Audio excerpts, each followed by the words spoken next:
go. Fellow Amazonians, fellow Southern Cameroonians, good evening. We are in the early morning of the 30th of October, after 14 straight hours of deliberations at the fourth conclave. I'd like to announce to you on behalf of the leadership of our revolution that the deliberations of today have been extremely successful. Our people all agree that so much has been achieved in the last 12 months, and especially in the last 10 months. It's almost unimaginable. We are here to take stock. We are here to do self-introspection so that we can fast-track the process of liberating the pain, of liberating our people, especially at this hour. You have heard that the conclave did not begin as it was planned, and that's indeed true. The conclave was disrupted at the beginning, but we want to quickly announce from the Governing Council that was because of miscommunication, that was because of a misunderstanding that was created, and not by the making of the Governing Council. The Governing Council had clearly planned a three-phase conclave, where the first conclave had to be met or represented by three main groups of people. Current members of the Governing Council, and all know themselves because they have weekly meetings. All heads of countries as well as heads of departments. And I'd like to announce that attendance was indeed great. All departments were present except for one of the departments, and we want to send a message of support to a sister who paid her flight, but her child fell sick and she could not make it to the conclave.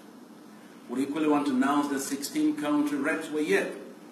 They all have been very active. 8 of them have already presented the reports, and the next set of reports will be had tomorrow.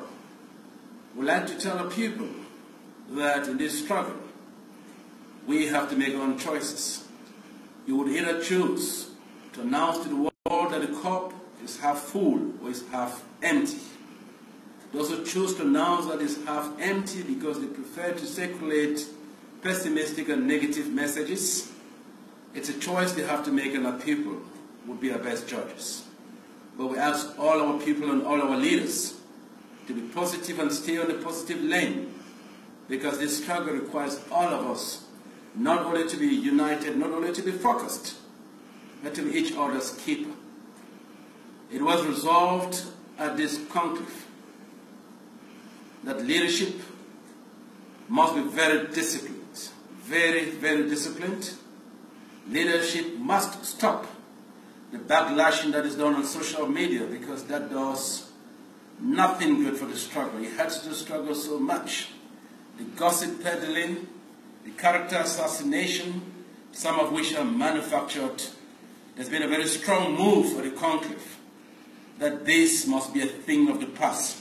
And the Ethics Committee, with a vow that has been taken by everybody, has taken a central stage to ensure that this ugly face of our revolution does not repeat itself again. The leadership of our revolution, His Excellency Sisiko Yoktabe, Dikin Partasang, and Milana Tam, were not only leading, but showed strong unity, a very strong need for us to put the past behind us and look forward towards a future. Because this is indeed not about us. It is about the 8 million Southern Cameroonians all over the world, and especially those in the homeland that are going through a lot of pain. As leadership, discipline is key. Leadership thanks all our people in the homeland and in the diaspora for the great sacrifices they've been doing to push the struggle to this level. We lamented the sad situation of refugees from our country in Nigeria, and I'd like to announce that the Governing Council has visited some of the refugees, and those visits will continue, because it is imperative that we support our people in the time of need.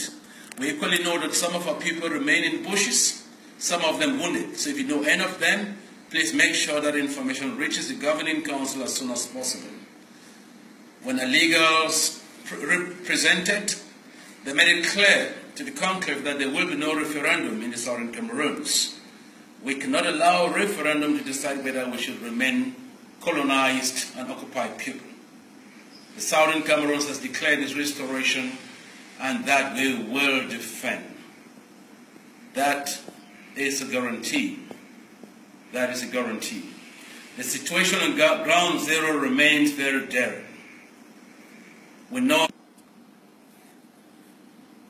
while we remain very focused and very expectant of all of us as leaders, we want to assure people that the goals that we've set for this conclave will be achieved, and they will be achieved. We want to send special thanks to the Department of Health and Social Services as they announced at the conclave that 178 of our people that were wounded by this brutal regime has been helped by SCACUF so far. 64 of Matthias have equally received, they were killed by this brutal regime. The families have equally received hurt. And as we announce this to any families that have not been able to be reached by leadership or those that are wounded, please get that information to us. We know that the cutting of the internet created a lot of havoc. Quite a good number of people have been helped that were in jail as well. We want to thank a comrade who put down 1 million naira, and that money is meant for refugees in Nigeria to take mini loans and start business so that they can resettle at least within this transitional period. We equally want to announce to people that the Southern Cameroon's Ambazonian Constitution was presented by the judiciary, and that will be reaching out to people for public comment by the time the conclave ends. I would equally want to announce that country after country, there's been a strong call from our people that the governing council should be converted into the interim government. Formal announcement on that will be made to people before or at the end of the conclave.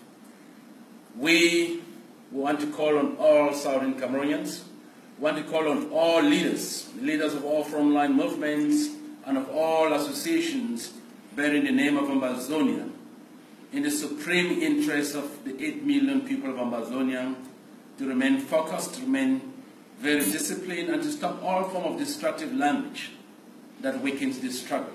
We are in a critical time when unity is priceless, and not just unity, but that people must continue to donate massively so that we can continue to do, especially relief and support work at this hour of the day.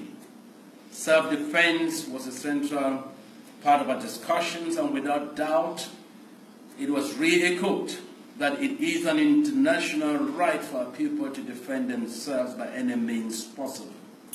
I would like to end by saying we had disturbing news that the house of Barrister Bala in his village was burned down. From the Southern Cameroon's governing council, would want to condemn all forms of arson, all forms of destruction, no matter who is responsible. We want to reiterate our position that this struggle is non-violent and our case is unique, and that we will not be going through the path that many other countries have gone through. We know many doubt that, but time and history will prove us right. This is just the first brief. The conclave continues. Thank you. I'm Milton Tucker, SCACUF spokesperson for Africa.